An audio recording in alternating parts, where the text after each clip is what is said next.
ભરૂચ શહેરમાંથી એક સગીર દીકરીના શંકાસ્પદ સંજોગોમાં ગુમ થયાની ઘટના સામે આવી છે, જેમાં અપહરણની ફરિયાદ પોલીસ મથકે નોંધવામાં આવી છે। પ્રાપ્ત વિગતો અનુસાર ફરિયાદીની 16 વર્ષની સગીર દીકરી ગત તારીખ 12/6/2026ના રોજ ઘરેથી શૌચાલય જવાનું કહી નીકળી હતી। ત્યારબાદ તે પરત ન ફરતા પરિવારજનો દ્વારા તેની શોધખોળ હાથ ધરવામાં આવી હતી। પરિવારજનોએ કરેલી પૂછપરછ દરમિયાન જાણવા મળ્યું હતું કે તેમની દીકરીને કોઈ અજાણ્યો યુવક મોટરસાયકલ પર બેસાડીને લઈ ગયો છે। આ ઘટનાની જાણ થતાં પરિવારજનોમાં ચિંતાનું મોજું ફરી વળ્યું છે અને તાત્કાલિક શોધખોળ શરૂ કરવામાં આવી હતી, પરંતુ દીકરીનો કોઈ પત્તો મળ્યો ન હતો।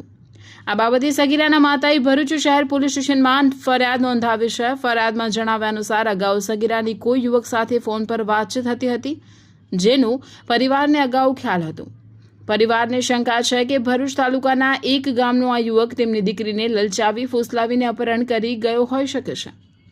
ભરૂચ શહેર પોલીસે આ મામલે ગંભીરતા દાખવી ભારતીય નાગરિક સુરક્ષા સંહિતાની કલમ 137(2) હેઠળ ગુનો નોંધીને વધુ તપાસ હાથ ધરી છે। પોલીસ દ્વારા સગીરાની ભાળ મેળવવા અને આરોપીને પકડવા માટેના પ્રયાસો તેજ કરવામાં આવ્યા છે।